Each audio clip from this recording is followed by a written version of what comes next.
এর গাণিতিক সমস্যার সমাধান দেওয়ার জন্য আমি ঠিক যেভাবে বুঝাই দেবো বইয়ের সাথে মিলবে না।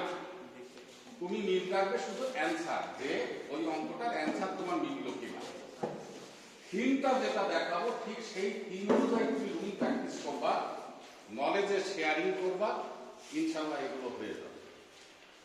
ঠিক আছে? তাহলে কেলভিনের সূত্রে দুইটা দিক, এই দুইটা দিককে আমি দেখাচ্ছি। দেখো, উভয় ক্ষেত্রেই দৈর্ঘ্য এবং প্রস্থচ্ছেদ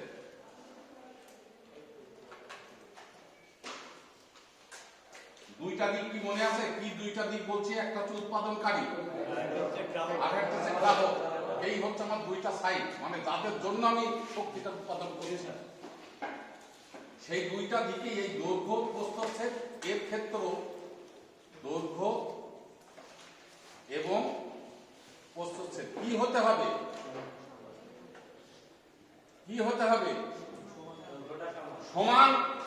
সমান করে এটার উপর বিবেচনা করে তার আবিষ্কারের চিন্তা ভাবনা। যেই আমি সমান করে দেবো তখন যে প্রস্থচ্ছেদটা আসবে এইটা হবে তখন সর্বাধিক মিলবে। এই কথাটা ক্লিয়ার হচ্ছে কিনা আগে সেটা খেয়াল করো। এই প্রস্থচ্ছেদের জন্য মানে এই খরচ আর এই খরচ সমান হয়ে যাবে। আমিও 100 টাকা, গ্রাহক 100 টাকা। যখনই সমান হয়ে যাবে তখনই হচ্ছে ওই সমান টাকার জন্য যে প্রস্থচ্ছেদ হবে ওইটাই হচ্ছে সর্বাধিক মিলবে। ঠিক আছে? তাহলে উৎপাদনের কি খরচটা আমরা হিসাব নিয়ে এসেছিলাম বলো? এটা ছিল হচ্ছে মূলধনের, কেউ যেন মূলধন বলে ফেলো না, মূলধনের সুদ ও অবচয়। এই খরচটা তুলবে কার কাছ থেকে? গ্রাহকের কি এনার্জি খরচ।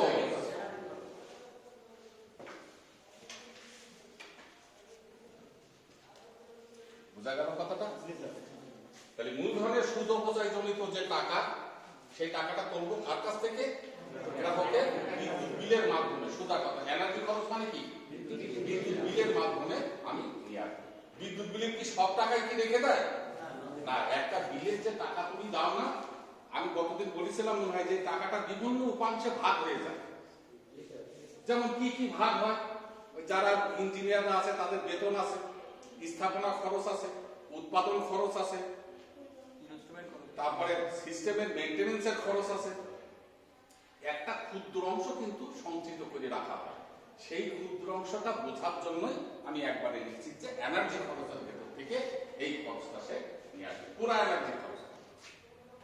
বুঝতে পারছো কথাটা? এটা ছিল আমাদের গতদিনের আলোচনা, পুনরাবৃত্তি করলাম। এবার হচ্ছে আমি কিভাবে গাণিতিক সমস্যার সমাধানের দিকে যাব। সবাই এবার খুব মনোযোগের সাথে খেয়াল করবা। এই সমাধানের প্রক্রিয়া কেলভিনস ল, এটা কিভাবে আমি করব সবসময় কিন্তু এই চিন্তা ভাবনাটা মনের ভেতরে থাকতে হয়। This is engineering. আমি কি বুঝছি, আমি কি করতে পারবো, বই কিভাবে করছে এটা কিন্তু যথার্থ কথা। বইয়ের ওইটা হচ্ছে তোমার একটা হেল্পিং সাইড মাত্র, কিন্তু তোমাকে পারার জন্য যেটা সেটা হচ্ছে বোঝা। না বুঝলে একটা একই ভাষার একটা অঙ্ককে হাজার রকমের করা যায়। তুমি কি ওইভাবে কি কখনো সিলেবাস শেষ করা যাবে? থিমগুলোকে কাজে লাগাতে। নাও স্টার্ট। যেভাবে দেখাচ্ছি খুব মনোযোগের সাথে শুনবা, বোঝার চেষ্টা করবা। দিয়ে একটা অঙ্ক আমি আগে দেখাই দেবো কিভাবে আমি করছি, দিয়ে তার চর্চাটা করে ফেলতে হবে। যদি তুমি বুঝে করে ফেলতে পারো তাহলে দেখবা যে 80% অঙ্ক করা তোমার হয়ে গেল। যত পেছানো পেছনেই প্রশ্ন আসুক না কেন তোমার দৃঢ়তা সৃষ্টি হয়ে যাবে। মাঝে মধ্যে কিছু ভাষাগত তারতম্য বোঝার জন্য গড়বিড়ি হতে পারে, তার জন্য আমার সাথে মোবাইলে হোক বা বইয়ের ভেতর থেকে হোক যদি বুঝে নিতে পারো ভালো, যদি না পারো আমাকে জিজ্ঞাসা করে নেওয়া যাচ্ছে এই লাইনটার ভাব অর্থ ক্লিয়ার হচ্ছে, তাহলে আমি সেটা ক্লিয়ার। তো নাও স্টার্ট, যে কিভাবে এই সমস্যার সমাধান আমি দেব সেই বিষয়টা আলোচনা করছি। সবাই খুব খেয়াল করে কোনো কথা বলবা না, মনোযোগের সাথে দেখবা।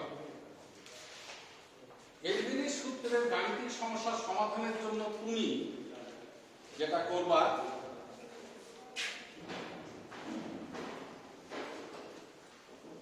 একটা ঘর কাটবে, পরীক্ষার হলো তাই খাতার একটু ডাইন সাইডে, এটা তোমার জন্য। এই ঘরের দুইটা ভাগ হয়েছে। এবার কেলভিনের সূত্রে আমার দুই ভাগ ছিল না, সংক্ষেপ পরিচিতি এই জায়গাটা লিখলাম নিজের বোঝার জন্য, সম্পূর্ণ তো লেখা যাবে না, মূলধন আর এটা হচ্ছে রোধ। এখন রোধ লিখলাম কেন? রোধের উপরই তো এনার্জি নির্ভরশীল। E is equal to I square RT বলেছিলাম কতদিন? তাহলে আর মানে এর ভেতরেই তো আছে সেই সেটার দৈর্ঘ্য, অন্য কোনো জায়গায় তো আর নাই। তাহলে একটা ঘর কাটলাম, দুইটা ভাগ করলাম, একটা ভাগের নাম দিলাম মূলধন আর একটা ভাগের নাম দিলাম রোধ। এইবার কি জিনিস? ওই যে বলেছিলাম দৈর্ঘ্য প্রস্থচ্ছেদ, দৈর্ঘ্য প্রস্থচ্ছেদ, বুঝলে তো? এইবার অঙ্ক করে যে লাইনে তারের দামের কথা বলা থাকবে, একটা সমস্যায় তো অনেকগুলো লাইন থাকে, সেই লাইনটা ভালো করে মনোযোগের সাথে পড়ে এই দুইটা সিদ্ধান্তে তোমাকে উপনীত হতে হবে। দৈর্ঘ্যের এককীয় মান কিসে বলা আছে, প্রস্থচ্ছেদের এককীয় মান কিসে বলা আছে। আমি আবারও রিপিট করছি, একটা সমস্যায় আমি পড়ব, পড়ার পরে যে লাইনে তারের দামের দৈর্ঘ্যের মানটা কোন এককে, মান কত সেটা কিন্তু আমি বলছি না, এককটা, যেমন 100 কিলোমিটার, 10 কিলোমিটার, 20 কিলোমিটার, 40 কিলোমিটার, 40, 110, এগুলো কিন্তু আমার বিষয় না, এককটা কিসে আছে এটা আমাকে বেছে নিতে হবে। আরেকটা হচ্ছে প্রস্থচ্ছেদ। প্রস্থচ্ছেদ কোন জাতীয় এককে বলা আছে, সেন্টিমিটার স্কয়ার, মিটার স্কয়ার নাকি মিলিমিটার স্কয়ার, সেই এককীয় মান বোঝা গেল কথা। অনুরূপ ভাবে ওই সমস্যার ভেতর রেজিস্ট্যান্স সম্পর্কিত লাইনে এই দুইটি তথ্যাদি উল্লেখ থাকবে, দৈর্ঘ্য কত আর কত প্রস্থচ্ছেদের জন্য রেজিস্ট্যান্স কত, সেই এককীয় মান দুইটাও আমাকে বেছে নিয়ে এসে এখানে বসাতে হবে। এই কাজটা করার জন্য আমি স্টার্ট করি, না হলে সেন্সটা ক্লিয়ার হবে না। দেখি বইটা দাও, কত পেজে গো এটা? আমার তো পেজ নেই, খেয়াল নাই। হ্যাঁ, 49।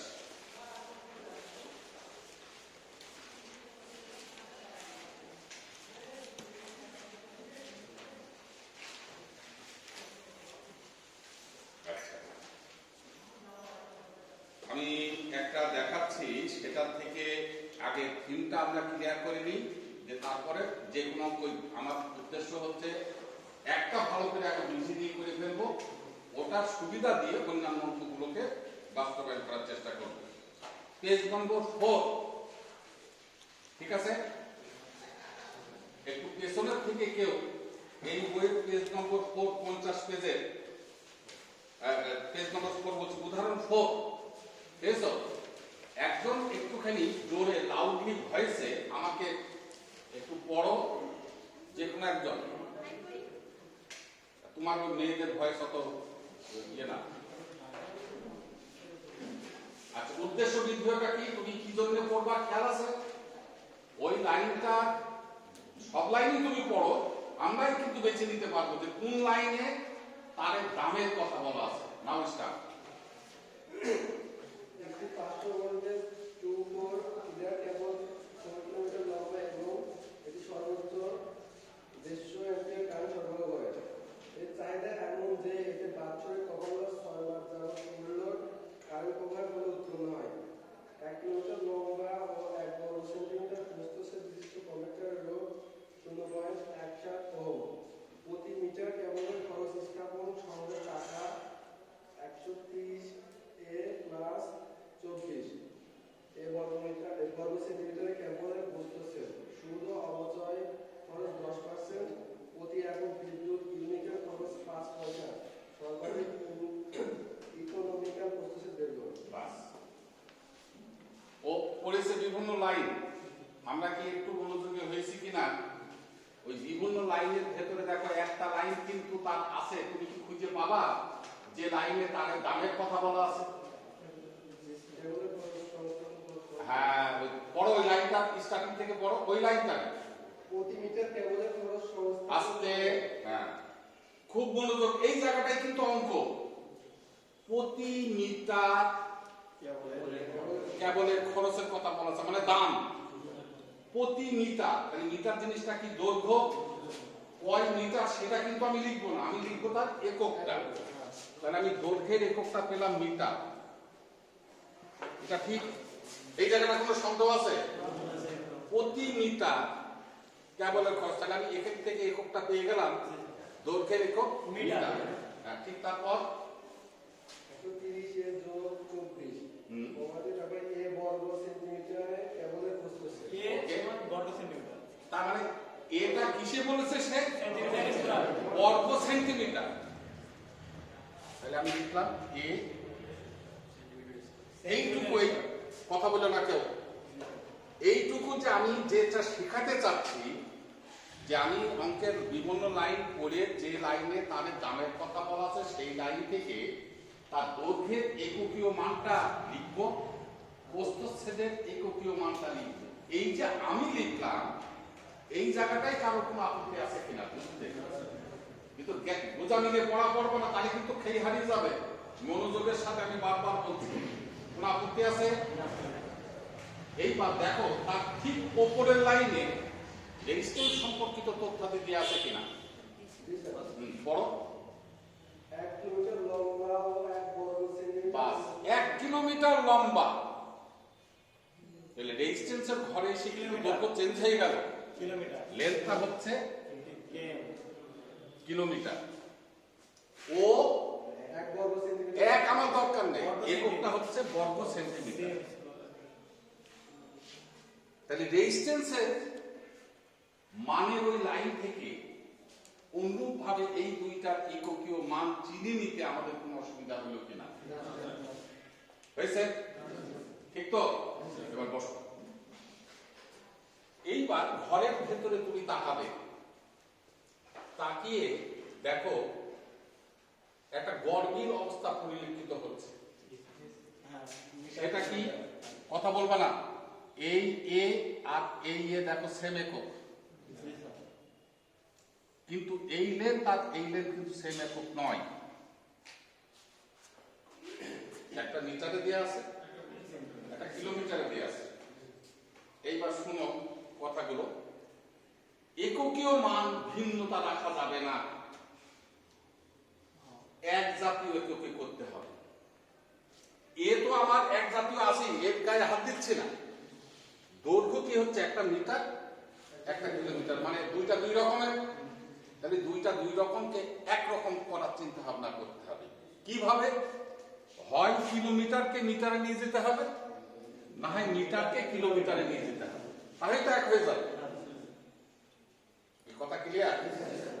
এই কাজটা করার জন্য তোমরা গাণিতিকভাবে সুবিধা পাওয়ার লক্ষ্যে রেজিস্ট্যান্সের এককটাকে স্ট্যান্ডার্ড রেখে পরিবর্তন যদি করতেই হয়, মূলধনের একককে পরিবর্তন করবা। দেখো কথাটা কি বললাম, আমি দুইটাই করতে পারি, এতে কোনো অঙ্কের অসুবিধা নাই, কিন্তু একটু বিভ্রান্তি তৈরি হতে পারে অঙ্কের সমস্যা সমাধানের দিকে আগে। তাহলে সুবিধা পাওয়ার জন্য আমি কি করব? রেজিস্ট্যান্সের এককীয় ঘরটা ঠিকই রাখি, ওই অনুযায়ী যদি মূলধনের ঘর পরিবর্তন করা লাগে তাহলে তাকে পরিবর্তন করব। কথাটা কি ক্লিয়ার হয়েছে?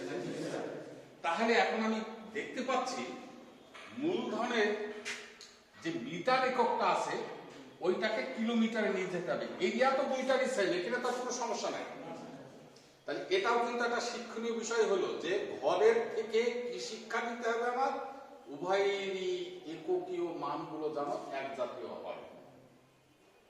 বোঝা গেছে? কেউ যেন আবার এটা বুঝো না যে এই লেন্থ যে একক, এটাও তো তার মানে এটা তো কিলোমিটার স্কয়ার হবে, আমি কিন্তু এই সেন্স বলছি না। এরিয়ার সাথে এরিয়া, লেন্থের সাথে লেন্থ। এবার তোমার বইতে বলা ছিল 1 মিটার তারের, আমি সরাসরি দাম লিখছি, অত সংস্থাপন খরচ সহ হ্যান্ড কিছু দরকার নেই। 130 অ্যাম্পিয়ার। না না না, এখানে একটু কথা বলে নি, এটা বুঝাই দিই একবার, তাইলে আর কখনো ভুল হবে না। 130 এ, এই এ মিনিং নট অ্যাম্পিয়ার, এই এ মিনিং এরিয়া। তোমাকে তো সেই এরিয়ায় বার করতে হবে, যার জন্য সেই এরিয়া বলছে না। 130 এ, যেমন দেখো গতদিন আমি একটা গাণিতিক ব্যাখ্যা দেওয়ার সময় S1 এর মান বলেছিলাম পি এ টাকা। এই পিটা হচ্ছে ধ্রুবক, আর এর সাথে লাগানো ছিল এই ধ্রুবকটা কি, ওই যে সেই এখানকার 130। বোঝা গেছে? এর সাথে লেখা আছে কি +24, এটাকে বাদ দিয়ে দিবা, এটা কোনো হিসাবে আসবে না। শুধু হিসাব আসবে কি 130 এ, যার সাথে এ লাগানো আছে সেটাই হচ্ছে হিসাবে আসবে। আর +24 এ হচ্ছে ধ্রুবক মান, এর কোনো গুরুত্ব নাই, এর কোনো হিসাব নিকাশ আমার অঙ্কের ভিতরে নির্দিষ্ট মানদণ্ড নিরূপণে কোনো প্রভাব ফেলবে না, তাকে ফেলে দেবে। তাহলে আমি লিখলাম কি, এই জিনিসটাকে শুধু লিখলাম 130 এ টাকা 24 বার। এইটুকু কি ক্লিয়ার হয়েছে? ঠিক তো? তাহলে বইতে উল্লেখ আছে 1 মিটার তারের দাম। এখন আমার একক ঠিক করতে হবে, তাহলে 1 মিটারের থেকে কি করতে হবে, 1 কিলোমিটার তারের দাম বার করতে হবে। তাহলে এবার আমি আসি অর্থাৎ 1 কিলোমিটার তারের দাম 130 এ ইনটু 1000, তাই তো? 13 না 1,30,000। ক্লিয়ার হয়েছে? ঠিক তো? এই যে টাকাটা, এই টাকাটা কি টাকা হবে? এটাই হচ্ছে মূল টাকা, মূলধন। কিন্তু কেলভিনের সূত্র আবিষ্কারে কি মূলধনের টাকার কথা বলেছে? তাহলে এইটা হচ্ছে আমার মূলধন। তাহলে একবার লিখবো অতএব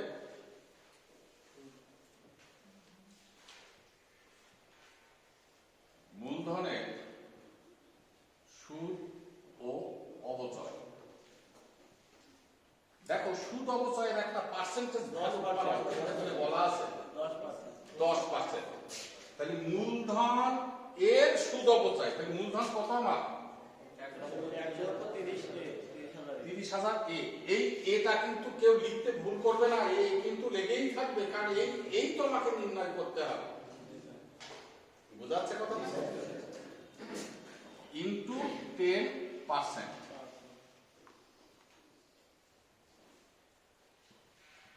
একটা শূন্য কেটে গেল, 10% মানে কি 10/100, তাহলে নিচে থাকবে 10, ওই শূন্য এই শূন্যের সাথে কেটে গেলে 13,000 টাকা হয়। এইটা গেল কেলভিনের সূত্রের বাঁ হাত হয়ে গেল আমার, অর্থাৎ মূলধনের সুদ অপচয় খরচ আমার হয়ে গেছে। এইটুকুতে কারো কোনো আপত্তি আছে কিনা? নাই তো? তাহলে ধারাবাহিকতা গুলো খেয়াল করেছো, কোথা থেকে কিভাবে আসলো, এই জায়গাটা কিন্তু মূল জায়গা। এইটা যদি তোমার পড়তে আর লিখতে ভুল হয়, ঘর ভুল হয় মানে কিন্তু অঙ্ক ভুল হয়ে যাবে। কথাটা বুঝতে পারছো? তাহলে কারো কোনো আপত্তি নাই তো? ঠিক তো? তাহলে এর পরে আমি আসবো কি, একটা সাইড যেহেতু আমার হয়ে গেল, এবার অন্য সাইড। ফার্স্টে হচ্ছে আমার অন্য সাইড বলতে কি এনার্জি। আগে এনার্জি বার করে নেবো, তারপরে হচ্ছে খরচের বিষয়। এনার্জি কতটুকু আমি সেটা ঠিক করে নিই, তারপরে অর্থনৈতিক বিষয় খেয়াল করবো যে তার খরচ কত আসবে। যেমন 1000 ইউনিট, এইটা হচ্ছে এনার্জির পরিমাণ, কিন্তু বিদ্যুৎ বিলে কি 1000 ইউনিট বলা থাকে? কি দেওয়া থাকে? টাকা। ওই ইউনিটকে টাকা দিয়ে গুণ করে যে টাকাটা হলো, এটা হলো কি বিল। বলে দেয় যে আপনার বিল হচ্ছে এত টাকা। এনার্জি সেই সমীকরণটা আমরা লিখি আই স্কোয়ার আর টি, লিখলাম। কি বুঝতে পারছো কথাটা? এইবার এখানকার পরিবর্তনগুলো কিভাবে কি করব খুব ভালো করে খেয়াল করবে। সামনে একটা গ্যাপ আছে, এই গ্যাপে একটা সংখ্যা বলবো, সেই সংখ্যাটা আমরা তুলনার ক্ষেত্রে যেভাবে বলেছিলাম অনেকাংশে সেই কথা মিল হবে, যার জন্য তুমি খেয়াল করবা। অঙ্ক করে দেখো, প্রথমেই বলা আছে তোমার 2 কোর ফিডা, বলা আছে কিনা? এই যা বলা থাকবে তাই বসাবা।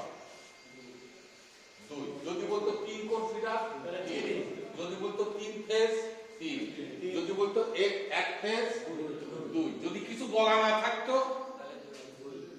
কেন 2? কিছু বলা নেই, 2 হবে কেন? কিছুই হবে, কিছু একটা তো হবে। তাহলে কি হবে? 3 দেবো না 2 দেবো? কেন 3 দেবো না? এটা ক্লিয়ার করে দিই। লোড পরিচালনার জন্য 2 ভাবে লোড পরিচালিত হয়। 3 ফেজে লোড পরিচালিত হয়, তার মানে 3টা তারে। 1 ফেজে লোড পরিচালিত হয় মানে 2টা তারে।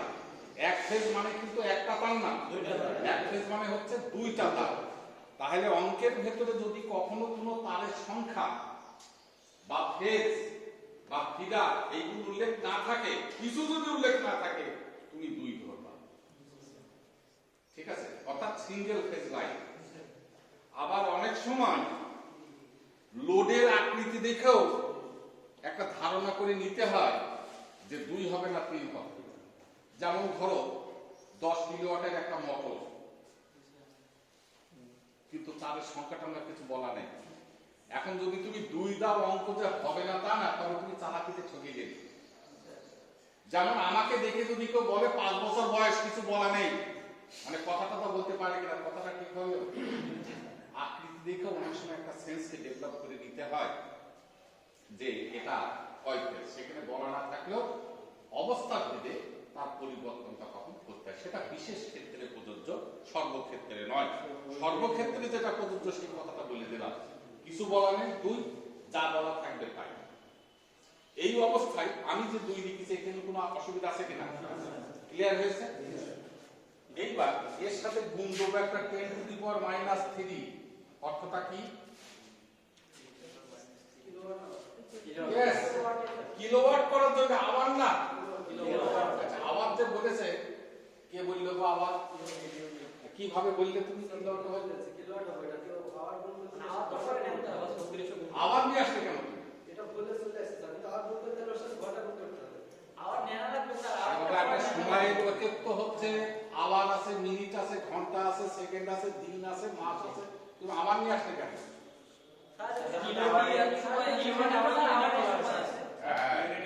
আমি এটাকে ইউনিটে রূপান্তর করব।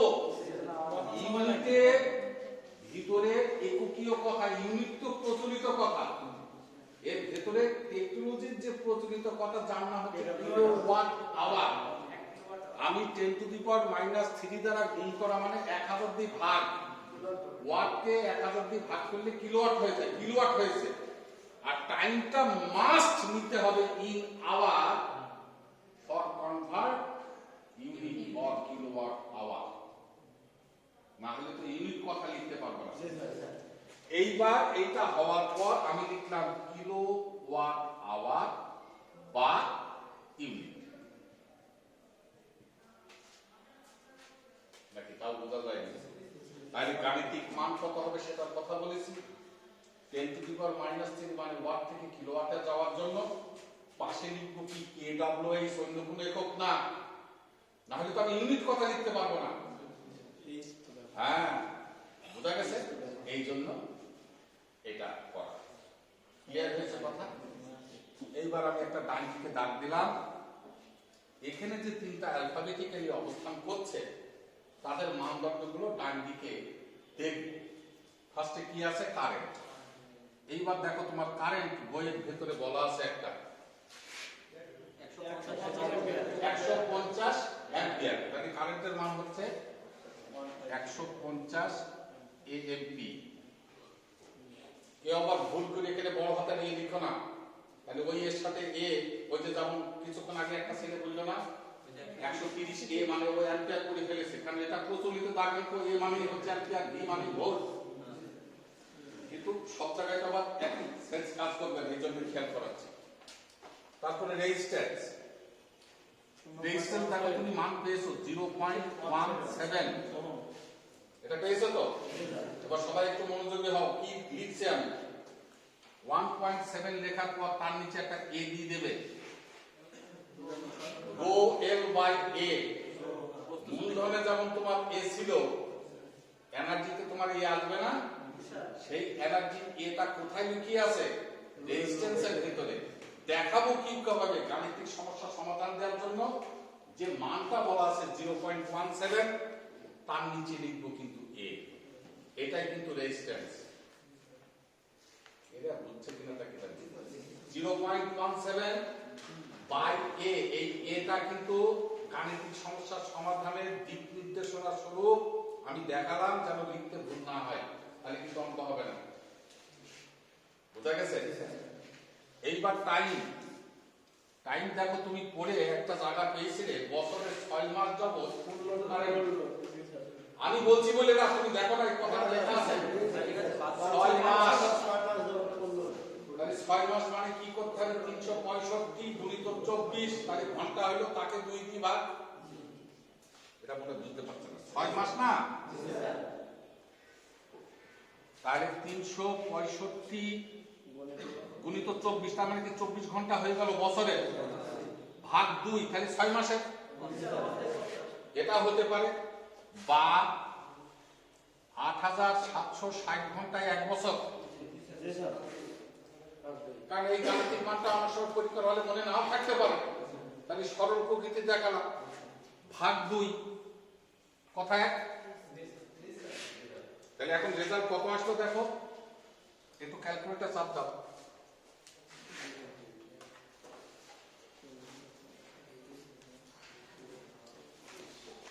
4380 4380 এত কি ঘন্টা। ঘন্টা। এই দেখো এইটুকু বুঝতে কারো সমস্যা হলো কিনা? হয়েছে? এইবার মানগুলো নিয়ে এসে সব এখানে বসাও। 2 150 এর স্কয়ার 0.17 বাই a, টাইম হচ্ছে 4380 ইনটু 10 টু দি পাওয়ার -3। সবগুলো গুণ করে ফেলো উপরে আর নিচে থাক।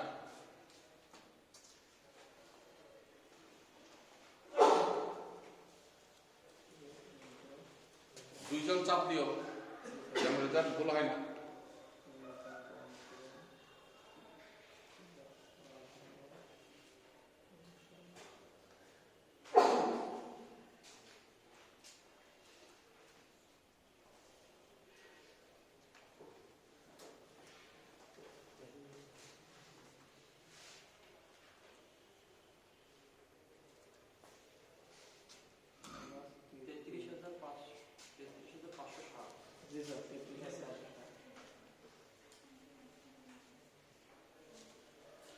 হয়েছে?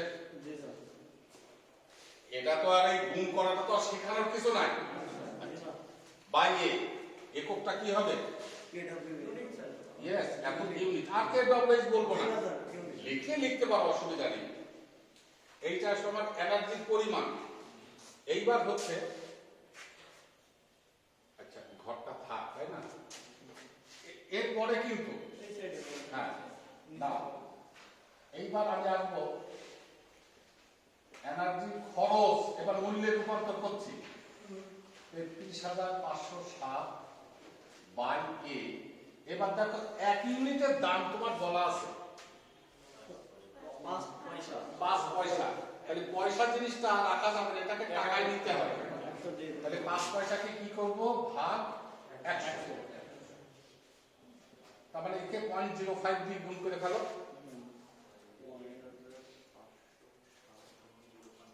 16,753 একদম বলো। 16,753.5 753.5 753.5। এই যে টাকা হয়ে গেল।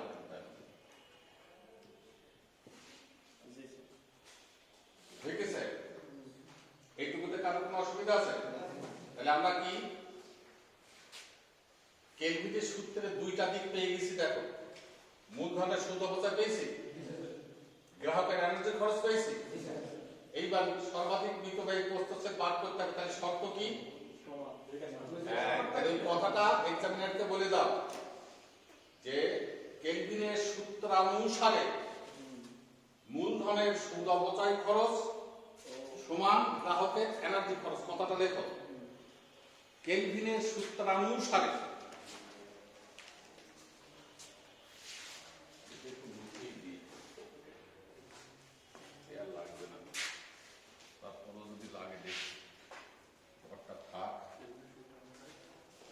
দেখেছো? উৎপাদন খরচ ও গ্রাহকের এনার্জি খরচ। মূলধনের সুদ অপচয় কেলভিনের সূত্রানুসারে মূলধনের সুদ অপচয় গ্রাহকের এনার্জি খরচের সমান। সূত্র এটা না? হ্যাঁ। তাহলে মূলধনের সুদ অপচয় কত? এই ডট ডট দেওয়া মানে কিন্তু ওই কথাটা লেখা, নাকি তোমরা লিখতে পারলে না? হ্যাঁ, কথা কয়টা মাথা না দেবে। মূলধনের সুদ অপচয় সমান গ্রাহকের এনার্জি খরচ। তাহলে 13,000 এ টাকা ইজ ইকুয়াল টু 16753.5। হ্যাঁ?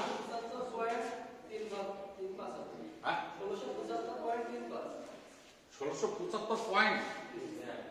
আচ্ছা, এই ভুল করে না, ভুল করলে তো রেজাল্ট গরমিল হয়ে যাবে। তো দুইজনাই যে বললে যে একই, তো কি বললে? আচ্ছা যাক, এগুলোতে যে এক্সামিনার খুব একটা বড় মার্ক তোমার কাটবে তা না, তবে আমি ভুল করবো কেন? ঠিক আছে, উভয় দিকে টাকা কেটে গেল, এটা তো আর না বোঝার কিছু নাই। এই সাথে গুণ করলে পারে এই স্কোয়ার হয় 1675.35 বাই 13,000। এটা a is equal to root over 1675.35 by 13,000। দেখো, আমরা এর এই কথাটা গতদিন আমরা এইভাবে পেয়েছিলাম, root over Q by P. দেখো, এই ধরনের একটা গাণিতিক ব্যাখ্যা সমীকরণ আকারে দেখেছিলাম না? ওই দেখো লাস্টে কিউটা কি, এনার্জি খরচ পিটা কি, মূলধনের সুদ অপচয়। দেখো ওই যে লাস্টে রেজাল্ট হয়ে গেছে। এবার রেজাল্ট করে দেখো এটা কত আসে। হ্যাঁ, 0.35। এইবার একটা একক লিখতে হবে। এটা তো মান, একক কি তোমার এরিয়াতে কি একক বলা আছে? হ্যাঁ, এই ঘরের এককটা কিন্তু এখানে যাবে, খেয়াল করবা। রেজাল্ট হয়ে গেল। এখন তুমি অ্যান্সার মিলাই দেখো যে তোমার অ্যান্সার মিলবে।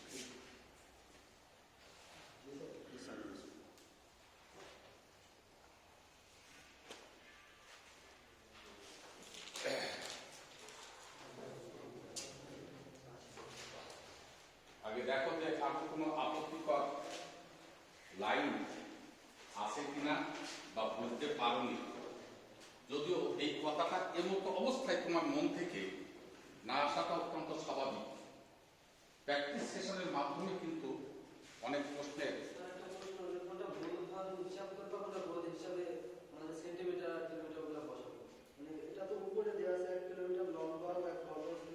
অন্য জায়গায় জিজ্ঞাসা করলে তোমার মাথা গুলিয়ে যাবে। আমি তো ওরা কি করছে সেটা তোমার দেখার কথা বলিনি। আমি বলেছি, আমি কি বলেছি? বলেছি যে আমি কি জানি সেই অনুযায়ী সমাধান দিয়ে যাব। লাস্টে যে অ্যান্সার মিলাবা, একটা অঙ্ক বিভিন্ন ভাবে করা যায়, একটা অঙ্ক বিভিন্ন ভাবে সমাধান দেওয়া যেতে পারে। বই যেটা করছে এইভাবে সমাধান দেওয়া যায়, কিন্তু ভেরিয়েবল হয়ে যাবে।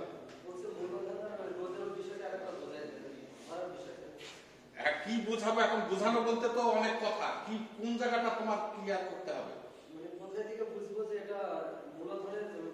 যেখানে টাকা অঙ্ক বলা থাকবে, দামের কথা, একটা জিনিসের দাম মানে মনে রাখবে যে ওর ভেতরে একটা তার, তুমি যখন কিনছো এতটুকু একটা তার, এর তো একটা দাম আছে।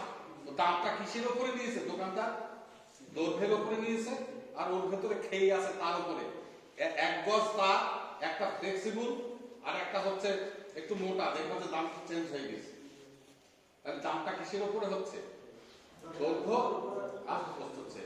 যখনই অঙ্কের ভেতরে দামের কথা বলা থাকবে, তুমি খুঁজে নিয়ে দেখবা যে ভেতরে দামের দৈর্ঘ্য এককীয় মান কত সেটা না। কিন্তু আমি বলছি যেমন 100 কিলোমিটার তার দাম বলা থাকতে পারে, আমার 100 কিন্তু কাজে লাগবে না, আমার কাজে লাগবে হচ্ছে কিলোমিটার, এই এককটা কাজে লাগবে।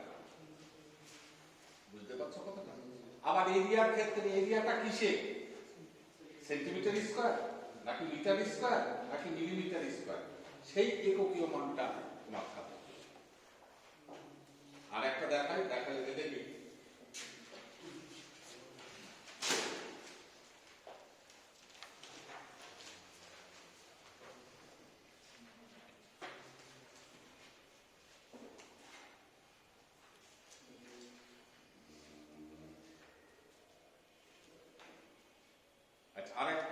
আরেকটু সহজ করে নিয়ে আরেকটা কঠিনে চলে যাব। 1 নম্বর, আমার 49 পেজে, ঠিক আছে? 49 পেজ। এই জায়গাটা তো ক্লিয়ার আছে তো? প্র্যাকটিস সেশনে আরো প্রশ্ন আসতে পারে, সেগুলো তখন তোমরা জিজ্ঞাসা করো, আমি বলবো না, অসুবিধা নেই। এমন অবস্থায় তাহলে আমি এটা মুছে দিলাম।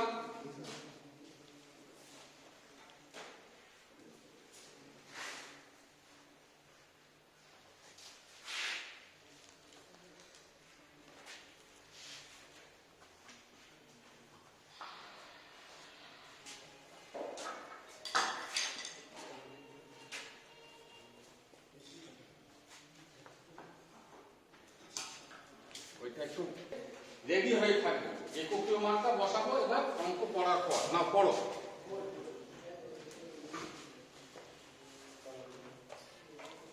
পড়ো 1 নম্বর, তাড়াতাড়ি। 1 কিলোমিটার দীর্ঘ 2 তার বিশিষ্ট পরিবাহী লাইন বছরে সরবরাহিত কারেন্টের পরিমাণ 200 মিটার। তোমার পড়া হচ্ছে নাকি? এই সবাই কাগজ কলম কি লেখছোটা কি?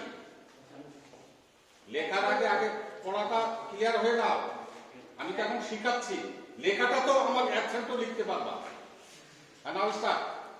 1 কিলোমিটার দীর্ঘ 2 তার বিশিষ্ট পরিবাহী লাইনে বছরে সরবরাহিত কারেন্ট প্রবাহের পরিমাণ 200 অ্যাম্পিয়ার। প্রতি 1 মিটারের সংস্থাপন খরচ সহ ব্যয় 20A প্লাস 20, যেখানে এ হচ্ছে তারের প্রস্থচ্ছেদ বর্গ সেন্টিমিটার। বাস, আর কোনো লাইন পড়ার দরকার নেই, আমার আমি তো লাইনটা পেয়ে গেছি। আবার পড়ো যে লাইনে তারের দাম বলা আছে। এই ছেলে খেয়াল করো কিভাবে বলছে সে, পড়ো। প্রতি একক মিটারের সংস্থাপন খরচ সহ ব্যয় প্রতি, আস্তে আস্তে, কারণ এই লাইনটা হচ্ছে অতি গুরুত্বপূর্ণ লাইন। ওই এককটার মান ভুল হলে কিন্তু অঙ্ক ভুল হয়ে যাবে। হ্যাঁ, পড়ো। প্রতি একক মিটারে, প্রতি একক মিটার, তাহলে দৈর্ঘ্যের একক কিসে আসতো? এই যে আমি লিখলাম মিটার। তারপর হচ্ছে সংস্থাপন খরচ সহ ব্যয় 20A প্লাস 20, যেখানে এ হচ্ছে তারের প্রস্থ বর্গ সেন্টিমিটার। বর্গ সেন্টিমিটার। একটা উদ্দেশ্য আমার শেষ হয়ে গেল। এবার দেখো তারের রেজিস্ট্যান্স। যে প্রতি একক বিদ্যুৎ শক্তির মূল্য 5 পয়সা এবং সুদ অপচয়জনিত চার্জ শতকরা 100 ভাগ এবং পরিবাহী 10 ভাগ। আচ্ছা হোক, হ্যাঁ 10 ভাগ, হ্যাঁ 10 ভাগ এবং পরিবাহী আপেক্ষিক রোধ বা স্পেসিফিক রেজিস্ট্যান্স বা রেজিস্টিভিটি 1.75 মাইক্রো ওহম সেন্টিমিটার। ওই মাইক্রো ওহম সেন্টিমিটারের নিচে একটা লাল কালির আন্ডারলাইন করো। মাইক্রো ওহম সেন্টিমিটারের নিচে, আচ্ছা মাইক্রো ওহম। তাহলে দাঁড়াও, বসো, তুমি বসো। রেজিস্ট্যান্সের মানটা সরাসরি না দিয়ে একটু পেঁচাই দিয়েছে। এর আগের অঙ্কটাই সরাসরি বলা ছিল 1 কিলোমিটার দৈর্ঘ্য 1 বর্গ সেন্টিমিটার তারের রেজিস্ট্যান্স সামথিং ওহম, সরাসরি মানটা বলা ছিল। এই অঙ্কটায় এই ব্যতিক্রম ধর্মীর অবস্থানের কারণেই আমি অঙ্কটাকে দেখাচ্ছি। এটা হচ্ছে রেজিস্ট্যান্সের মানটা সরাসরি বলা নেই, বলা আছে তার অন্য একটি মান, অর্থাৎ উপাদানের কথা বলা আছে, যেটা হচ্ছে রোড ভ্যালু দেওয়া আছে। আমরা জানি R is equal to rho L by A,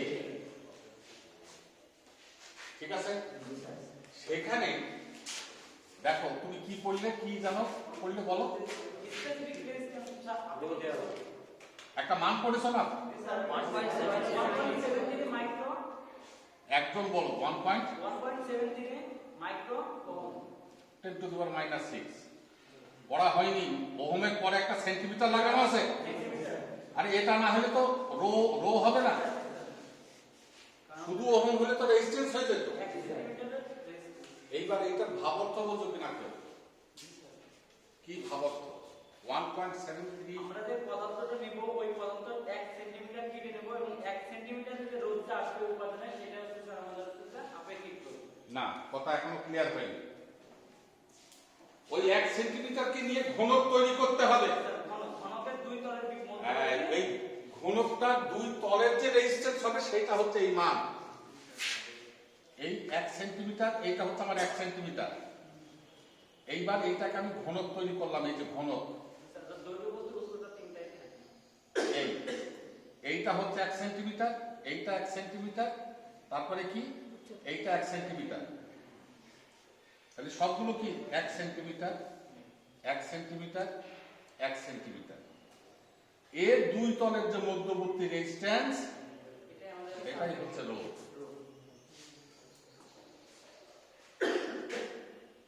কথা বোঝা গেল? তাই আমি যদি শুধু ওহম করে ফেলে দিতাম তাই কিন্তু আমার অঙ্ক হবে না। যেহেতু আপেক্ষিক রোধ, এই দুইটা একক ক্রিয়ার পরিস্থিতি, ওহমিক ভ্যালু আর দৈর্ঘ্যের একক মিলে কিন্তু স্পেসিফিক রেজিস্ট্যান্সের পরিস্থিতি, না হলে তো রেজিস্ট্যান্স হয়ে যাবে। আমি যদি এটা বাদ দিই তাহলে কি হয়ে গেল? এটা হ্যাঁ, তাহলে কিন্তু সেটা স্পেসিফিক রেজিস্ট্যান্স হলো না। কথা কি ক্লিয়ার হয়েছে এখানে? এইবার এই জায়গাটা থেকে চিন্তা করে রেজিস্ট্যান্সের এই দুইটা একক বলা যাবে। ঠিক এই জায়গা থেকে দৈর্ঘ্য কতটুকু হবে? ঘর কি বলছে এটা মানে এখন ক্লিয়ার হয়নি কথা।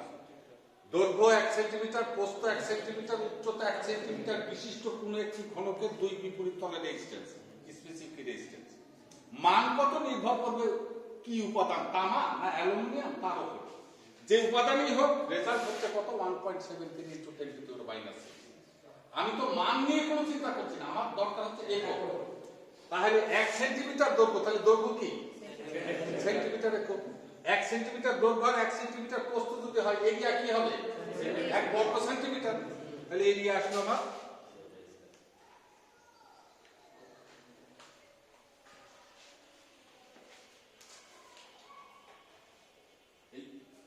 আপেক্ষিক রোধ থেকে রেজিস্ট্যান্সের ঘরের একীয় মান তুলনের লক্ষ্যে যে চিন্তা ভাবনাটা আমি এখানে কাজে লাগালাম, এইটা কারোর কাছে গোজা মিলিয়ে আছে কিনা দেখো।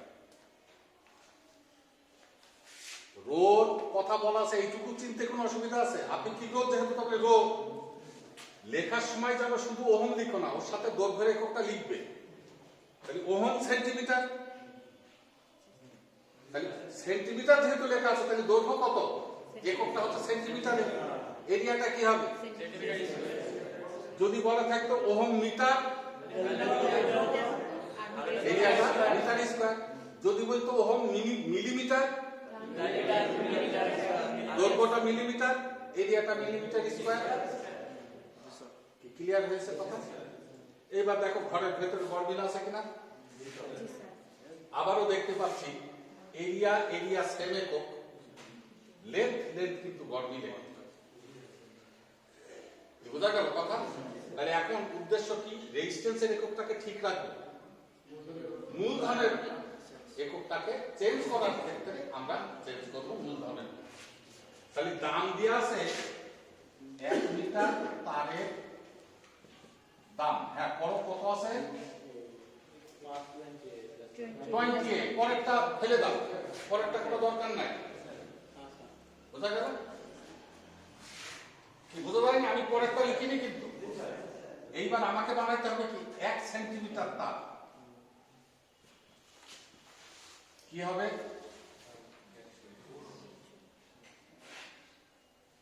আর মনে হয় বুঝতে পারছে না। 1 মিটার তারের দাম, এই জায়গাটা তোমরা যেটা ভুল করবা, 1 মিটারকে সেন্টিমিটার করে না, এটা দামের পরিবর্তন। সবাই একটু খেয়াল করো, এটা যে বুঝেছ সে ভুল করবে না, পরীক্ষার হলে অনেকে এটা ভুল করে ফেলে। 1 মিটার তারের দামে তার মানে 1 সেন্টিমিটার তার দাম, মিটারকে সেন্টিমিটার ওইটা মাথায় খেলে দিয়ে ওকে ওই 1000 দিয়ে গুণ 100 দিয়ে গুণ করে ফেলবে। 100 সেন্টিমিটার 1 মিটার, ও করবে কি 20 কে 100 দিয়ে গুণ করে ফেলবে, তাহলে কি হবে 20,000 টাকা হয়ে যাবে। তো 1 মিটার তার মানে তো ধরো এতটুকু, আর 1 সেন্টিমিটার মানে কি এতটুকু, এইভাবে চেষ্টা করবা। 1 মিটার তারের দাম 20 টাকা আর 1 সেন্টিমিটার তারের দাম 20,000 টাকা হয় না। কিন্তু এটা ভুল করে ফেলবে কি, ওই সেন্স মাথার ভেতর ঢুকলে কিন্তু ভুল হয়ে যাবে। তোমাকে মনে রাখতে হবে যে এককীয় মানে দানের পরিবর্তন করছে আমি। ক্লিয়ার হয়েছে কথাটা? হ্যাঁ, তুমি কি বলতে চাচ্ছ? ওটা কারণ কিছু না, ওটা তাহলে একবার বলে দিই, তাহলে আর কোনদিন ভুল হবে না। গ্রাম বাংলায় মালামাল কিনেছো তুমি, বাড়ি কোথায় তোমার? আচ্ছা, কুমারখালী। ওই হকারি করে যারা কি বলে ওই যে মালামাল বাকি করে বিক্রি করে, কিনেছো ওদের কাছ থেকে? কিনেছো? আচ্ছা, কেনার সময় ধরো কি কিনেছো তুমি বলো দিন? বাদাম টাদাম কিনেছো, বা ধরো এখন তো সবই কিনতে পাওয়া যায়। অনেক সময় গাড়ি পাল্লার ব্যালেন্স ঠিক করার জন্য দেখবা একটা আশপাশ থেকে ইট পাটকে যায় দিয়ে ব্যালেন্স করে নেয়, বুঝলে তো? এইবার তুমি 5 কেজি আলু কিনছো, 5 কেজি বঠায় ওই আলুটা নিয়ে তোমাকে দিয়ে দিল, ওই যে যেটুকু দিয়ে ব্যালেন্স করলো ওটাকে কি বলে, ফ্যাট ভাঙা বলে না? ওইটুকু দাম নাই তোমার কাছে, ওই প্লাস 20 হচ্ছে ফ্যাট ভাঙা, ওর কোনো দাম নেই। বুঝেছো? তাহলে 1 সেন্টিমিটার তারের দাম হয়ে গেল। এদিকে খেয়াল করো, এই জায়গাটা যেটা ভুল হয় সেটা কিন্তু বললাম যে অনেক সময় হ্যাঁ এই 20 কে যেন 100 দিয়ে গুণ করে ফেলো না, এটা হচ্ছে ভাগ, মানে সেন্সটা মাথায় রাখতে 1 মিটার তার মানে 1 সেন্টিমিটার তার মানে এতটুকু, তাহলে এতটুকু তার দাম কি এত হয় না? এই টাকাটা কি টাকা? টাকাটার নাম কি? এই টাকাটা হচ্ছে মূলধন। এর সূত্র আমার মূলধন লাগবে না, লাগবে কি মূলধনের দেখো।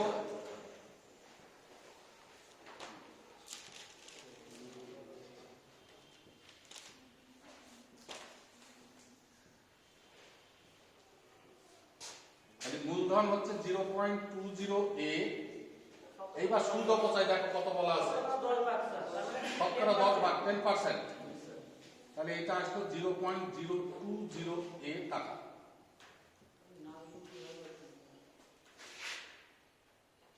হয়েছে?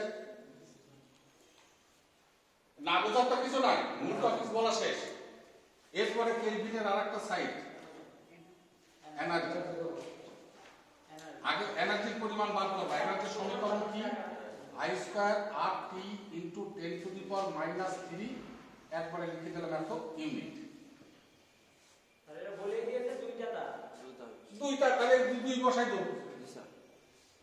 3 তার হলে 3 বসাতাম, 3 ফেজ হলে 3 বসাতাম, বুঝা গেছে? আর কিছু বলা না থাকলে 2 বসাতাম। বিশেষ ক্ষেত্রে পরিবর্তন সেটা হচ্ছে একটা আইকিউ টেস্ট, যে বেশি লোড যদি থাকে সেই ক্ষেত্রে কি। হ্যাঁ, তাহলে এই 2 বসাতে তো আর কারো কোনো সমস্যা নেই। এবার দেখো কারেন্ট কত বলা আছে? 200 অ্যাম্পিয়ার। রেজিস্ট্যান্স আমরা তো পেয়ে গেলাম 1.73 ইনটু 10⁻⁻6/8। বুঝছো এটা? ঠিক তো? এইবার টাইম দেখো,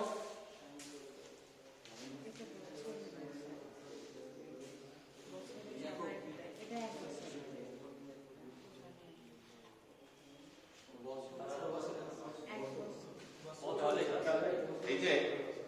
সময় টাইমের কথা উল্লেখ নাও থাকতে পারে, সেই ক্ষেত্রেও 1 বছর বিবেচিত। ব্যাখ্যাটা বলে দিচ্ছি কেন। যখন তুমি মূলধনের সুদ অপচয় করেছো, ওইটা কিসে আছে? বছরে।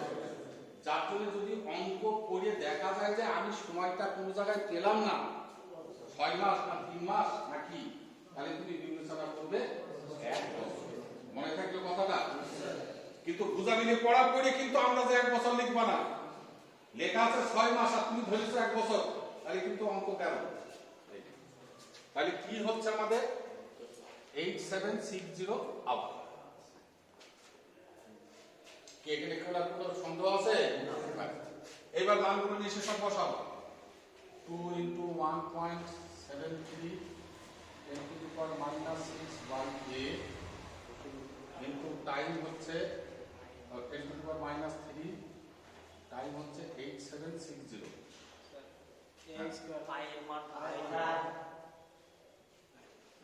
ও আচ্ছা, আরে দাঁড়া ও আয়ের মানটা দিয়ে দাও, এর সাথে গুণিত 200 স্কয়ার। ভুল হয়ে বুঝবো 200 স্কয়ার। হ্যাঁ, মানে আগে পিছে মান হয়ে গেছে, তুমি এটাকে সাজিয়ে নিও আর কি।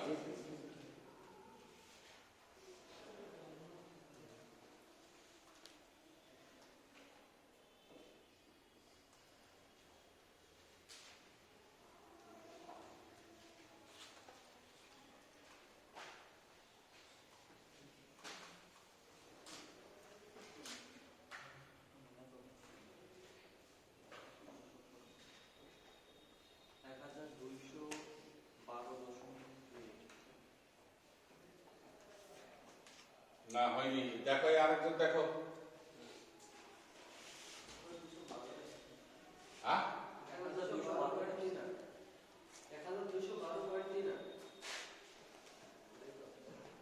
1212.3 এত কি ইউনিট।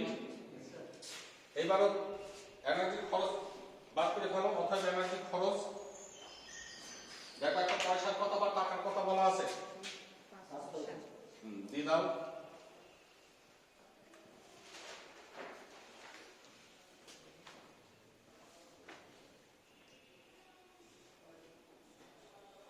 পাঁচ পয়সা মানে 5/100, অর্থাৎ 0.05, ওর সাথে গুণ করো।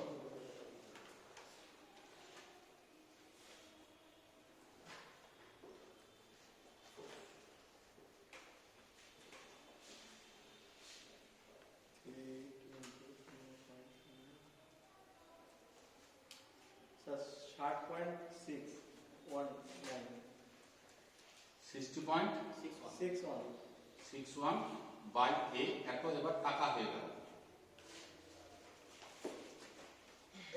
এইটুকু মনে হয় না বোঝার কিছু নাই, এটা তো ক্লিয়ার কথাই।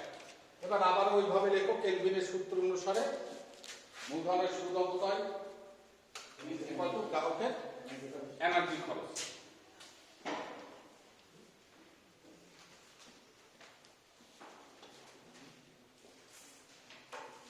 ওটা কিন্তু এক্সামিনারকে বলে দিবা, না হলে কিন্তু উচ্চ থেকে যাবে কথা।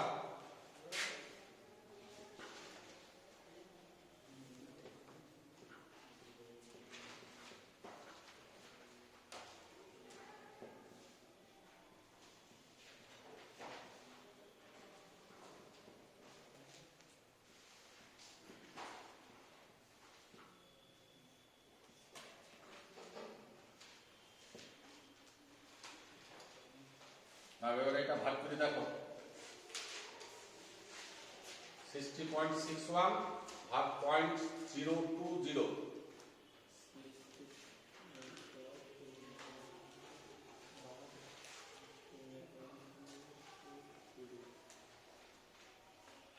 যে রূপ করে দেবো। 55.05 হ্যাঁ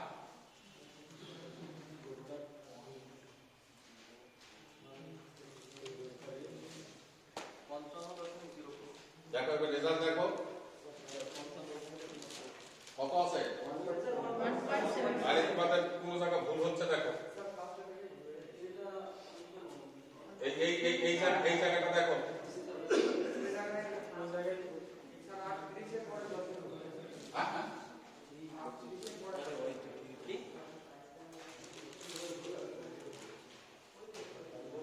গুণটা ভালো করে দেখো।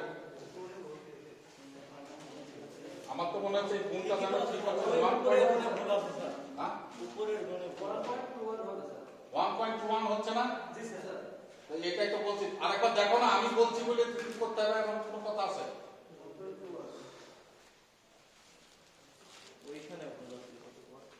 আমার মনে হয় এখানে ভুল হচ্ছে, 1.1 হবে মনে হচ্ছে জানো। এবারে ওকে 0.05 দিয়ে গুণ করো।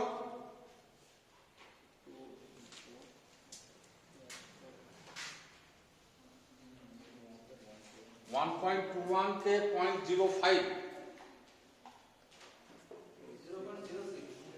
0.06। এইবার একে ভাগ করো 0.020 দিয়ে।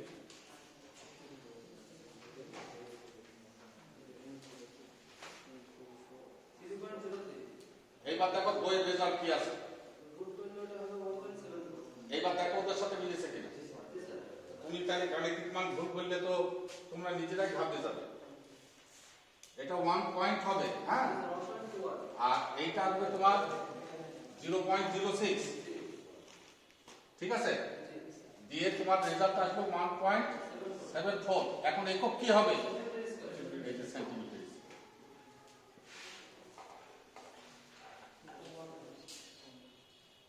বুঝা গেছে? তো যারা ক্যালকুলেটর চাপের ভেতরে একটু অ্যাটেনশন থেকেও ভুল চাপে রেজাল্টের বিভ্রান্তিকর অবস্থা তৈরি হয়ে যাবে।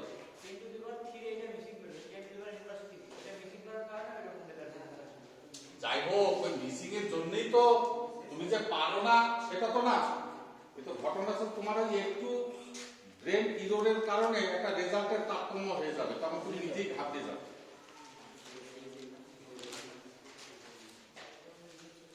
আছে আর কোনো প্রশ্ন এখানে? অঙ্কটা কি বোঝা গেছে তো?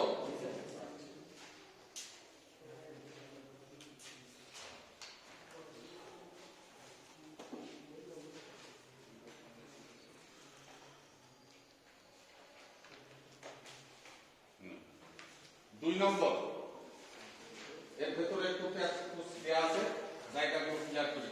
আগে দেখো যে এই ধারাবাহিকতায় কারো কোনো আস্কিং কোশ্চেন আছে কিনা। জটিল যে জায়গাটা ছিল সেটা হচ্ছে আপেক্ষিক রোধ। ওখান থেকে যে দৈর্ঘ্যের একক সেন্টিমিটার হবে আর এরিয়াতে সেন্টিমিটার স্কয়ার হবে, এটাই কিন্তু এই অঙ্কের জটিল জায়গা। আরগুলো কিন্তু পূর্বের ধারাবাহিকতা নেই, এককীয় মান পরিবর্তন করে দাম পরিবর্তন করেছে। মুছে দিলাম। এবার দুই নম্বর,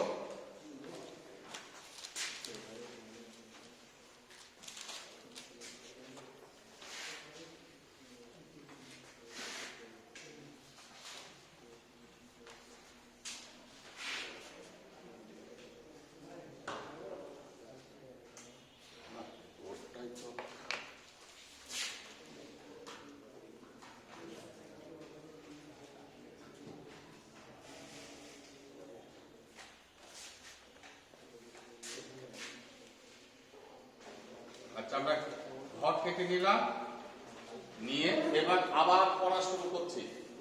দুই নম্বর, হ্যাঁ পড়ো।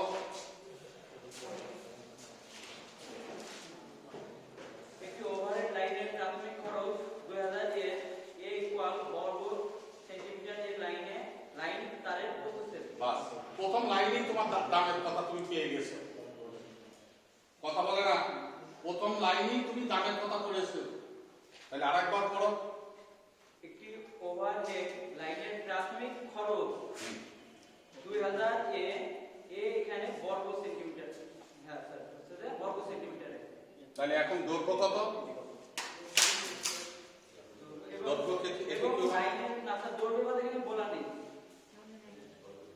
আমি এই খেয়াল করছো কথাগুলো, এমনিতে আমি এই অঙ্কটা করাচ্ছি নাকি? যে লাইনটা পড়লো অন্য লাইনে তো দামের কথা বলা নেই, কারণ দাম তো দুই জায়গায় দেওয়া থাকবে না, এক জায়গাতেই আছে।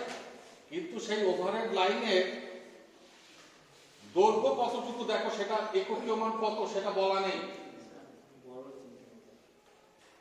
এটা তো ঠিক, এইটুকু নিশ্চিত হতে পারছো কিনা? কারণ এই জায়গাটাই অঙ্ক, কারণ এই ঘর থেকে আমার অঙ্ক হবে। আমি যদি বুঝামিলি করে ফেলি তাহলে কিন্তু গেল না, অসুবিধায় পড়ে যাবে। তাহলে দেখো দৈর্ঘ্যের কথা বলা নেই। তাহলে দৈর্ঘ্য আমি লিখতে পারছি না, আমি কি আন্দাজে লিখবো নাকি? না, তাহলে দৈর্ঘ্য গ্যাপ।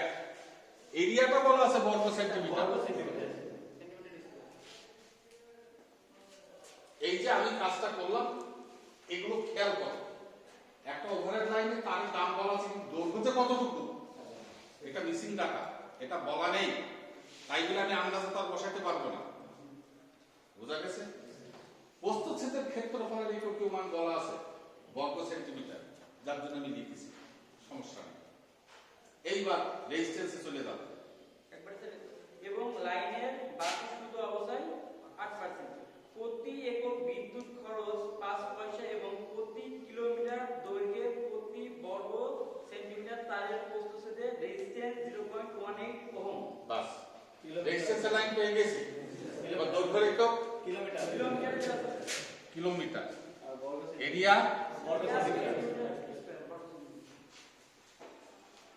এই জায়গাটা তো আপনার কোনো সমস্যা থাকার কথা না। মান যা থাকে তা ওটা তো হচ্ছে আমার পরের বিষয়। এখন দেখতে পাচ্ছি, আগে তো বলেছিলাম যে এককীয় মান ঠিক করতে হবে, এরিয়ার সাথে এরিয়ার এককীয় মান, দৈর্ঘ্যের সাথে দৈর্ঘ্য। কিন্তু বিষয়টা হচ্ছে এখানে তো একটা দেয়াই নেই, তাহলে কি করবে? আগে খেয়াল করে, একটা তো দেয়াই নেই, তাই বলে আমি আন্দাজে বসাবো না। তাহলে কি করতে হবে? যে ঘরে যে এককীয় মানটা দেয়া আছে সেই এককীয় মানটাই ওখানে নিজে বসাবে। যদি দেওয়া না থাকে বা না পাওয়া যায়, তাহলে এটা হচ্ছে কিলোমিটার। তাহলে এটাকে ধরতে পেরেছি, ওটা কিন্তু দেয়া নেই। তাহলে আমি বসালাম কি, রেজিস্ট্যান্সের যেটা দেয়া ছিল সেটাই নিজে বসালাম। যদি এমন আবার হয় যে মূলধনে দেয়া আছে, রেজিস্ট্যান্সে নাই, অনুরূপ, ওই ওখান থেকে ওর এককটা এখানে নিয়ে এসে ক্লিয়ার হয়েছে কথা? তাহলে এখন কি ঘরে কোনো পার্থক্য আছে? আছে কোনো ঘরে? দৈর্ঘ্য মিল, এরিয়াতে মিল, তাহলে কোনো ইয়ে নাই। যার জন্য আমি সরাসরি লিখবো মূলধনের সুদ অপচয়।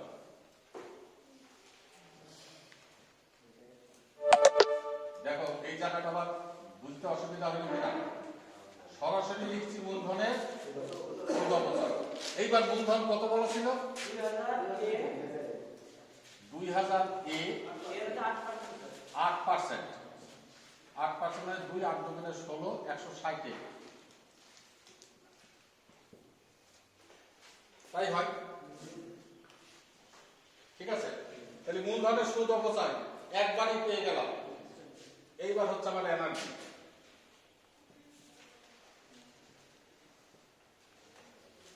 I² RT into 10⁻³ এত ইউনিট। বলো এখন কি হবে সংখ্যা?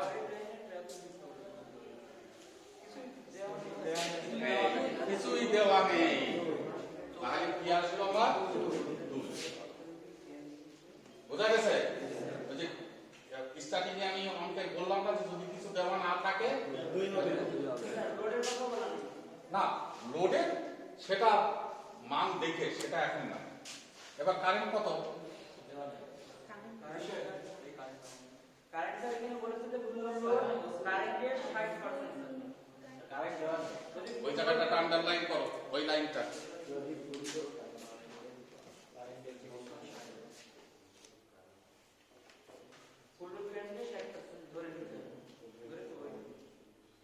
আর একটা 6 নম্বর উদাহরণে ঠিক এই 60% আগে লাল কালি দিয়ে আন্ডারলাইন করো। 6 নম্বর উদাহরণে দেখো একটা 60% আছে, আছে তো?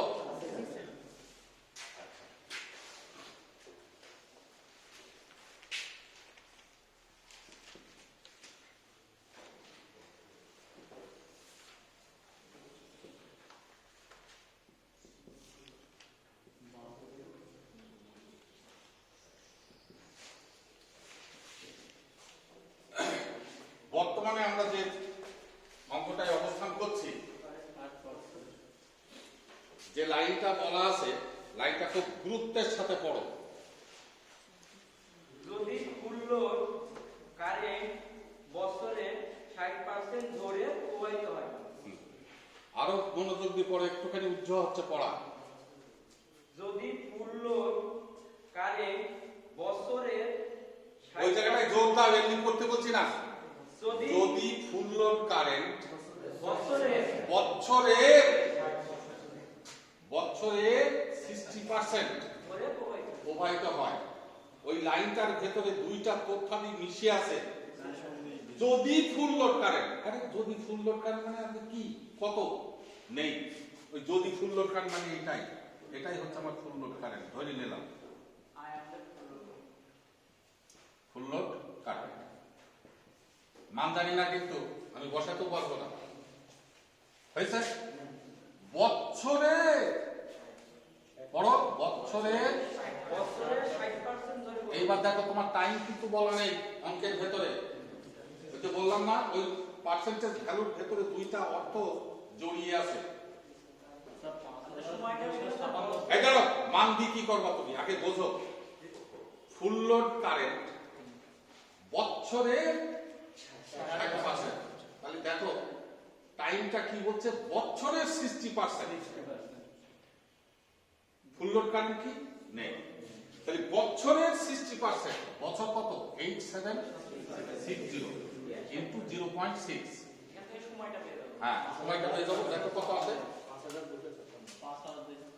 5256 আবার। আর রেজিস্ট্যান্স এটা তো তুমি পড়েছোই মনে হয়, স্যার রেজিস্ট্যান্স 0.18 এই তার নিচে এই ছিল অঙ্কের ভেতরে পেজ। এইবার আমি ভ্যালু নিয়ে এসে বসাই 2 আই এর মান তো নেই, তাহলে আই স্কয়ার থাকলো, রেজিস্ট্যান্স হচ্ছে 0.18, টাইম হচ্ছে 5256 ইনটু 10 টু দি পাওয়ার -3, এত ইউনিট। অ্যালফাবেটটাকে বাইরে নিয়ে আসি, I square by A into, দেখো উপরের গাণিতিক মানগুলো গুণ করো, গাণিতিক মানগুলো গুণ করো, 0.09 1.89 হুম 1.892 1.892 এত ইউনিট। এবার এনার্জি খরচ,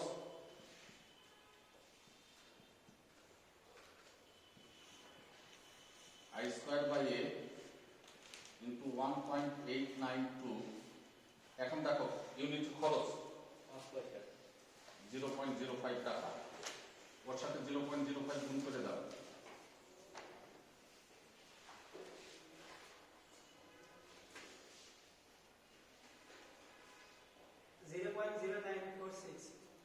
ঠিক আছে 0.0946 এত টাকা। এবার কেলভিনের সূত্র অনুসারে এই যে সুদ অবস্থায় খরচ 160 এ I square by A into 0.0946, hello? আচ্ছা, এইবার কি করতে পারি, I square by A square is equal to 160 by 0.0946, কথাটা লেখা যায়? হ্যাঁ, অতএব I by A is equal to root over 160 0.0946, দেখো কত হয়।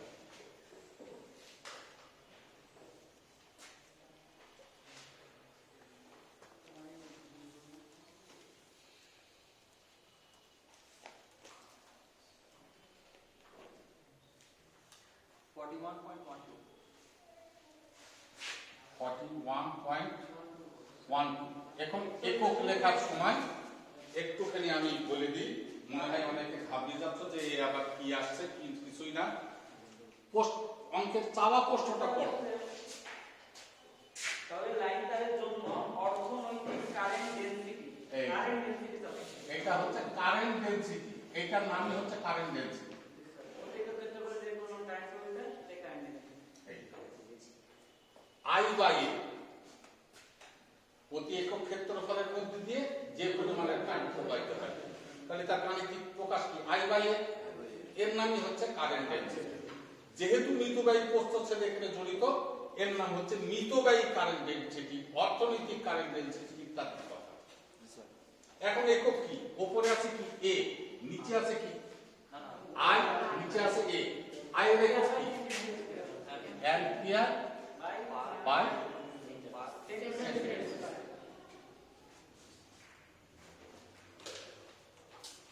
হয়েছে। দেখো বোঝা গেল নাকি? আচ্ছা।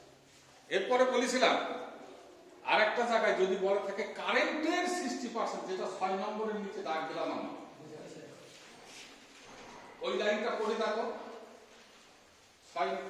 6 নম্বর উদাহরণের কারেন্টের 60% বলে একটা কথা লেখা আছে, আছে? এখন এখানে কথা যদিও গুরুত্বপূর্ণ কথা, মেমোরিটাকে একটু অ্যাটেনশন রাখো, নাহলে কথাগুলো হারিয়ে যাবে। এই দুইটা জায়গার 60%-এর জন্য ছেলেরা পরীক্ষার হলে মনে করে ওটা 2 নম্বর উদাহরণের অংশ। দেখো 60% বলা আছে কি কারেন্টে, এই জন্য তোমরা যারা ভুল করো না, কথাটা দুই জায়গায় দুই ভাবে উল্লেখ করা আছে, যার জন্য তুমি খেয়াল করবা। 6 নম্বর অঙ্কে বলা আছে বছরে, পড়ো লাইনটা পড়ো না, যদি বছরে ফুল লোড কারেন্টের 60% যদি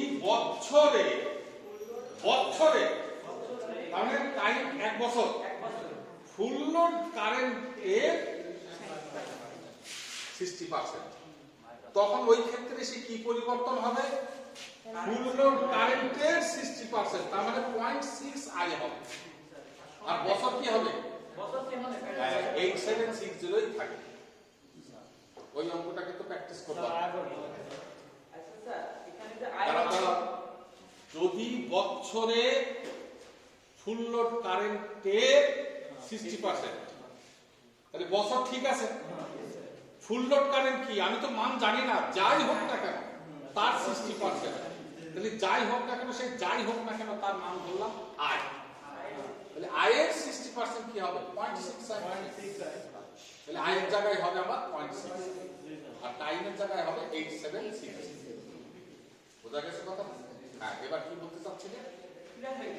এই তো। এখন ওই অঙ্কটাও এই তালে করে ফেলবা, দিয়ে যে কয়টা অঙ্ক হলো প্র্যাকটিস সেশনে আবার এই কয়টা অঙ্ক আগে করে নেবা, যে কয়টা আমি করালাম। এরপরে উদাহরণের যে অঙ্কই হোক, এবার মনে সাহস জেগে গেল, এবার আবার গিয়ে দেখো যে কোনো জায়গা তোমার বিভ্রান্তিকর লাইন আসছে কিনা।